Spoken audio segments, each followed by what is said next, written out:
To Young Money. My name is Nozi Pumbandra, and of course today I found myself with the backdrop of the Johannesburg skyline just behind me.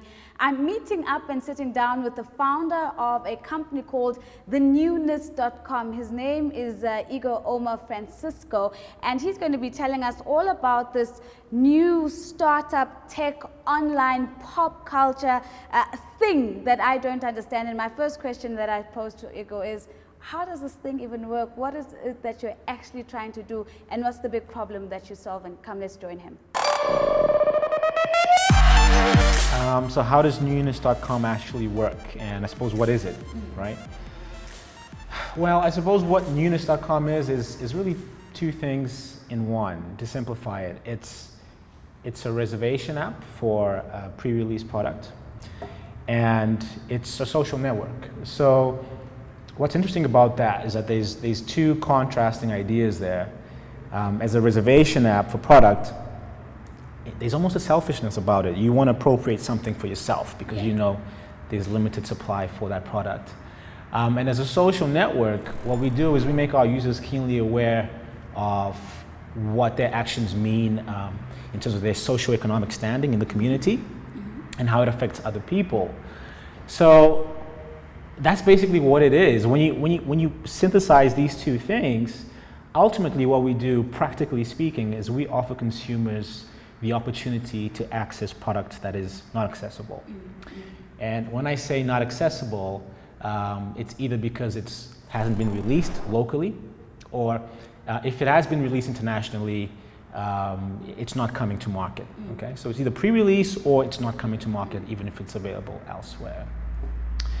Another way to describe what we do really is to say that we sell pop culture. I think that's the simple thing to say, because if you think about it, the only way we can sell something that is pre-release is if there's value to the idea of owning something, even before you have it, right? So we were just talking about the kids that line up for a sneaker before launch, or the queues that you see for the iPhone before launch. The idea of having something first is what excites people, and there's value in that idea. Aren't you cheating the system a little bit? Because I mean, if you think about the release of the iPhone, and you look at like images that come out of Beijing, for example, and the queues are just kilometers and kilometers, and yet suddenly there's this option where actually you can get this iPhone before everybody else has. How has it been received in the market, the very idea of this? Well, I think the first thing is that brands aren't out to maliciously keep product away from you. The reason why there's a queue in the first place is because there's an inefficiency in the market, and what we're trying to do is resolve that inefficiency. So it's really a case of risk. There's a queue because effectively we can only get so many products to market. There's a shelf life for them. You pay rent for the kind of place that you store it at. And when we digitize that queue, we're effectively getting rid of that line, but we're giving value to the consumer. And for the brand, it's about getting product to market. That's a very interesting concept, digitizing that queue. I must say, I've never heard of that before, but you have global experience and you're a global citizen, if I may call you that. How does the South African market compare to a hot market, for example, like New York, or even going to Asia and picking up on Beijing once again? Is the demand for unavailable products and for pre-release products as deep and as hungry as other markets? It's a great question. I mean, to some extent, if you go to a place like New York or London, that is pop culture personified, you know? If you're in the middle of Times Square, that is pop culture personified. But this is a globalized world that we live in, and it almost doesn't matter how big or how small it is. The beauty of the internet and the beauty of, think of what Amazon did with books, is that it's not just about the best-selling book. It's also about the book that only you and 10 other weirdos like you love, right? And it's the same thing with pop culture items, niche lifestyle items. It's not just about getting those Yeezys that everybody wants, you know. It's also about perhaps getting a more obscure Raf Simons Oswego sneakers that just me and 20 other people love. The point is I love it. Yeah. And as a consumer, what matters is how much I want it. Right. It doesn't matter if there's 1,000 other people, 1,000,000 other people that want it. I want it, and I want to express that willingness to buy and to purchase. And when we go online and we get rid of the shelf, we can supply both the guy that wants those Oswegos and the guy that wants the Yeezys. Yeah. So it's almost not important. We can satisfy both a small niche market that exists here, but also the big market that exists relevant to the context of Africa and South Africa. One would think that given the fact that we're living in a world where millennials have very unique and very specific spending patterns, that this idea would catch on really quickly and would just be really embraced by the market. What has your experience been? And keeping in mind that you still call yourself a startup, just walk us through that journey.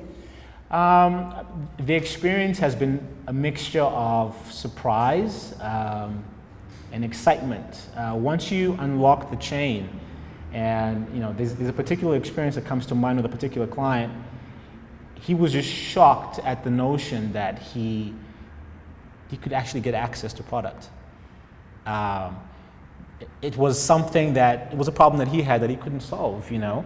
He actually called me last night, interestingly enough, and asked me, do you know anyone who I can pay to line up downstairs at a particular store I won't name, to get these pair of sneakers. And that's the kind of frustration that he's dealing with. He's willing, he doesn't have time. He's willing to pay someone to go stand in the line for him.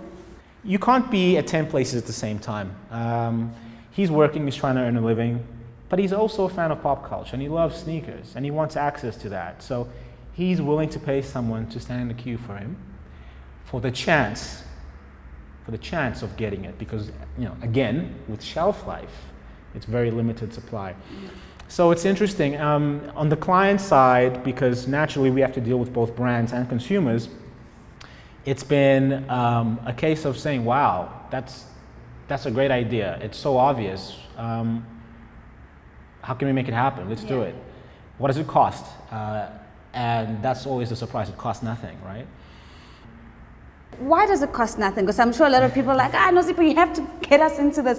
How do you make that statement? It costs nothing. What do you mean by that? What I mean is, you know, I have a background in consulting. Let me just say that first.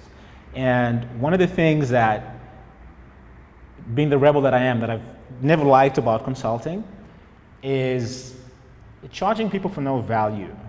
I think we live in a world where you have to produce value in order to have a sustainable business model. I'm not saying all consultants are like that. But in the case of the Newness, what we wanted to do was to say to the brand, we want to align with you. In other words, we make money when you make money. It's not about us charging you to sell your product. It's about us showing you that there's incremental value to the product that you can bring to market. And in us revealing that incremental value, we keep a part, you keep a part. So it's a give and take in that sense. So it costs you nothing to come onto the platform, set up an account. It's literally like an Instagram account. Yeah. In fact, we kind of describe the Newness as Amazon meets Instagram. It's a place where any brand can go and create an account and showcase what's coming up, just as you will see on Instagram.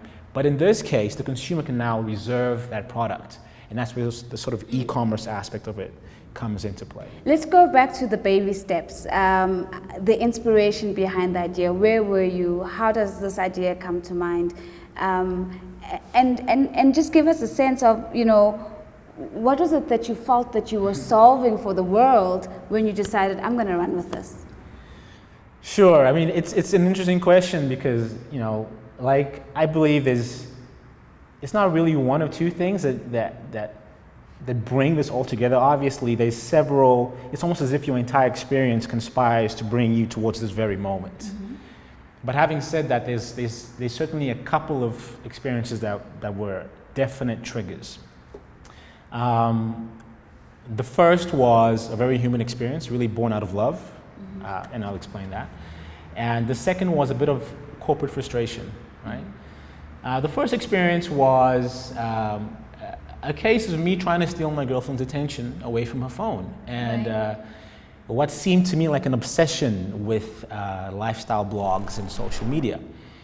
And I noticed that she would usually exhibit two kinds of emotions. Usually she was envious of some sort of lifestyle that she saw that she didn't have access to, and she wanted to appropriate that lifestyle.